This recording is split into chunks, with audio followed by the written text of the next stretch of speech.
है सच्चिदानंद रूपाय विश्वोत्पत्त्यादि हेतवे। कौन भगवान है जिसकी आप कथा सुन रहे हो? बोले वो भगवान है जो सत्य स्वरूप है, वो भगवान है जो चिद स्वरूप है, वो भगवान है जो आनंद स्वरूप है।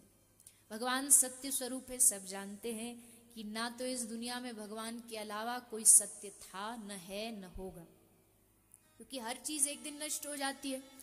जो भी चीज आंखों से दिख रही है सब मिटेगी एक दिन। शरीर मिटेगा, लोग मिटेंगे, धरती मिटेगी, आकाश पाताल सबका नाश होना है। तो बचेगा क्या? बचेगा भगवान और भगवान का नाम। ये दो कभी सृष्टि के अंत में भी चाहे प्रलय आ जाए, ये नष्ट नहीं होने वाली, क्योंकि ये सत्य है। सच्चिदानंद रूपाय, भगवान आनंद स्वरूप है, भगवान चिद स्वरूप है। चिद यानी भगवान ज्ञान तत्व का यहां पर चिद रूप में प्रकाश किया गया है। भगवान आनंद स्वरूप है, यानी हृदय में हर व्यक्ति की चाह होती है कि सच्चा आनंद हमें प्राप्त हो जाए, पर वो मिलेगा तभी जब भगवान की शरण ग्रहण करोगे, क्योंकि वही आनंद स्वरूप है। अब बर्फ के पास जाओगे तभी तो ठंडक बढ़ेगी। देखो यहाँ जैकेट पहन के, जर्सी पहन के बैठे हो, जब अपने उत्तर प्रदेश हरियाणा में कोई हमसे कहे कि लो भैया अब ये भरी गर्मी में पहनो जैकेट, तो पहनोगे। पर जैसे हम इसके नजदीक आए, धीरे धीरे उसका जो ठंडक है, शीतलता है, वो प्राप्त होती गई। ठीक वैसे ही अगर आनंद चाहिए जीवन में, तो आनंद के नजदीक जाते जाओ। जितने पास जाते जाओगे उतना ही आनंद जीवन में मिलता जाएगा। और आनंद कौन है? सच्चिदानंद रूपाय, नंद के आनंद भयो, जय कन्हैया लाल की।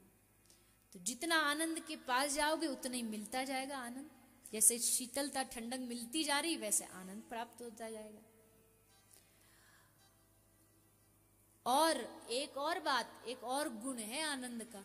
अब देखो यहाँ तो आपको शीतलता मिल रही, पर यहाँ से जब वापस जाओगे तो फिर उसी गर्माहट में जाना है। यहाँ की शीतलता वहां नहीं जाएगी, क्योंकि ये संसार एक प्रकृति की शीतलता और गर्माहट है।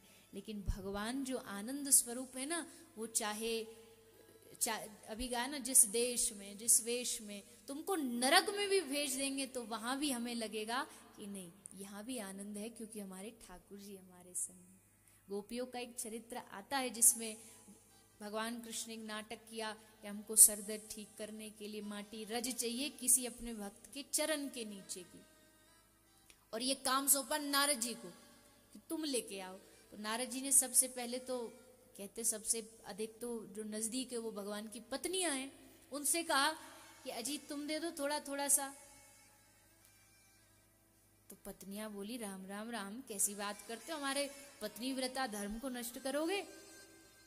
पत्नी के चरण की धूली पति के माथे पर, पता कितना बड़ा ये पाप है, अपराध है। नहीं नहीं नहीं, हम नहीं कर सकती, किसी और से जाके लेके आओ। नारद जी और भक्तों के पास गए, नारद जी ने खुद ने देने से भी मना कर दिया। भगवान ने बोला नारद जी आप ही हमारे भक्त हो, आप दे दो। नारद जी ने कहा नाना प्रभु, हम तो बड़े अधम पापी हैं, हमारे चरण की माटी नाना, पर हम व्यवस्था कर देंगे, उसकी आप चिंता ना करो। नारद जी सब दुनिया में घूमे और सबको नरक का डर। भगवान के, कोई आपसे कह दे कि आपको अपना चरण की रज भगवान के माथे पर रखनी है, इससे बड़ा पाप क्या होगा? नहीं। सब जगह जब हार थक के नारद जी लौट आए तो भगवान ने पूछा ब्रज गए थे, वृंदावन गए थे? नारद जी ने कहा वहां क्या करूंगा जाकर के, वहां तो वो गोपियां, वो क्या कर लेंगी? भगवान ने कहा जा, तो जहां तुझे भेजना था वहीं तू नहीं गया।